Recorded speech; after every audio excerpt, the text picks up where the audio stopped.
Seasonal rains have begun at the refugee camps in southeastern Bangladesh, where some 700,000 Rohingya are living in squalid, overcrowded conditions.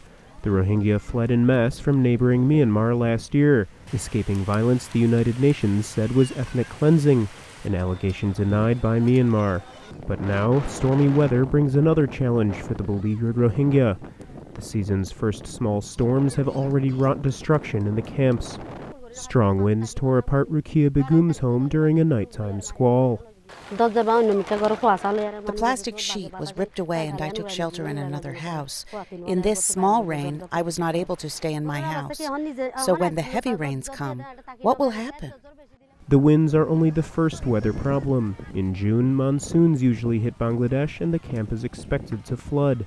Heavy rains also increase risk of landslides on steep, unstable hillsides. Families are reinforcing the ground to save their homes, but multiple refugees have already died in small landslides. Over 100,000 people are at risk of floods and landslides, according to aid groups. When we came from Myanmar, we didn't look if it was flat or hilly because we just needed shelter. Now with the rainy season, we are putting down sandbags, but they're falling down. The hill is collapsing. Aid workers are handing out extra bamboo poles and plastic sheets to the refugees in hopes of strengthening their huts. Bangladeshi volunteers also teach the refugees how to build stronger shelters. Our first priority is to give them a better shelter. We are increasing the quantity of materials than before. What we saw in recent wind and rain, the families who got our support did not have any damage. But bamboo and tarps may not be enough to survive the biggest storms.